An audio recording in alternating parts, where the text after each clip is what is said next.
phones, Babylons can't crack the code. When NFL draft season comes fast approaching, everyone is always talking about the quarterback position, usually. With this 2022 quarterback class, a common theme is that, honestly, it just straight up isn't a good quarterback class, and some even say it's trash. And in today's video, I'm going to be talking about the 6 main quarterbacks in this draft, and if this quarterback class is truly as bad as it's being portrayed right now in the media and by a lot of NFL fans right now. Before I move on with the video, remember to smash that like button and subscribe if you haven't already, as we are on the road to 10K. Now let's get into it. The first quarterback I am going to be talking about in today's video is the one who's increased his draft stock the most from the end of the college football season to as of the moment of this recording, and that is Liberty quarterback Malik Willis. Some believe Malik Willis will be the number 1 taken quarterback in this draft, but that is yet to be seen until draft night actually happens.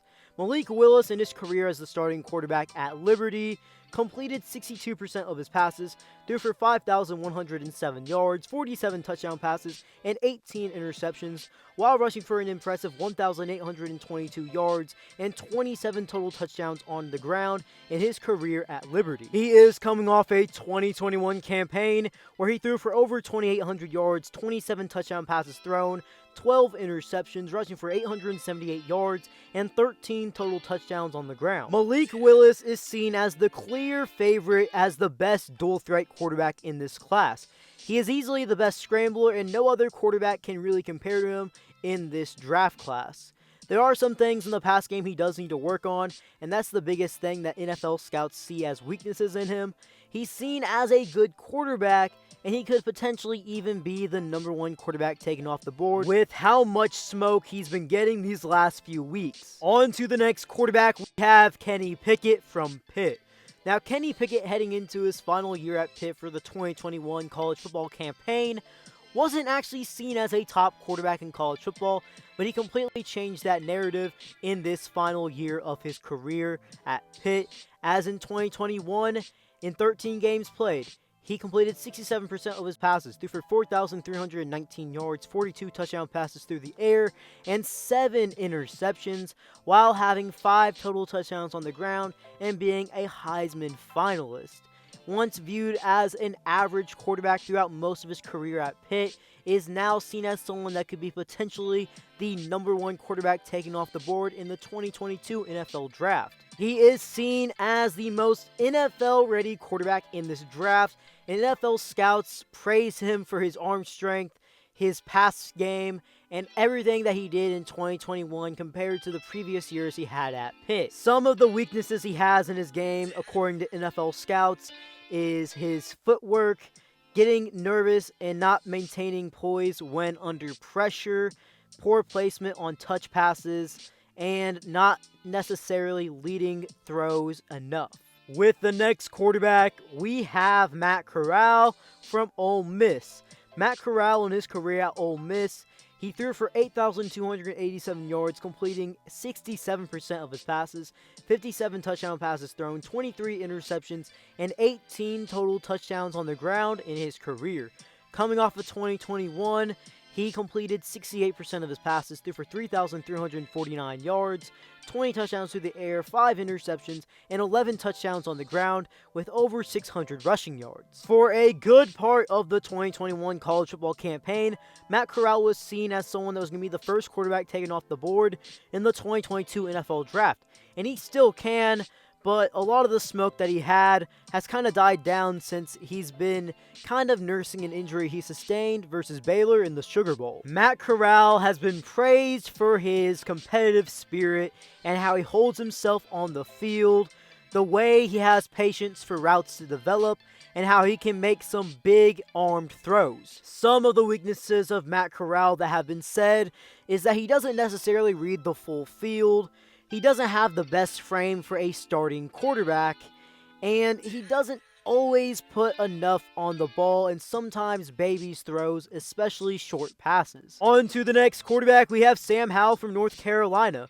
In his career as a Tar Heel, he completed 64% of his passes, threw for over 10,000 yards, throwing for 92 touchdowns and 23 interceptions, while rushing for over 1,000 yards in his career and 17 total touchdowns on the ground as a 3-year starting quarterback. He had a lot of hype heading into 2021 and was seen as a for sure first-round lock quarterback for the 2022 NFL Draft, but he didn't necessarily have the season that many people were expecting him to have in 2021. He was still a good quarterback, but with a lot of production that was lost on the offensive side of the ball, his production also took a little bit of a dip. In 2021, he completed 63% of his passes, threw for 24 touchdowns, 9 interceptions, while throwing for over 3,000 yards, 11 touchdowns on the ground, and over 800 rushing yards. He's not necessarily viewed as a first-round lock anymore, but he's still primarily viewed as a guy who will more than likely be a late first-rounder. Some of the strengths that Sam Howell has in his game is that the guy is a gamer. He's never going to quit on you. He's very confident and a good leader, and he's actually pretty good at reading the field and even getting to his third read that could be all the way across the field from him. He does have some weaknesses in his game like everyone else does, as he does fall off some of his throws unnecessarily, he takes too many sacks, and sometimes lacks accuracy on some drive throws. On to the next quarterback. From Cincinnati, it's Desmond Ridder. As a 4-year starting quarterback as a Bearcat, he completed 62% of his passes, threw for over 10,000 yards, 87 touchdown passes thrown, 28 interceptions, 2,000 plus rushing yards in a career, and 28 total touchdowns on the ground.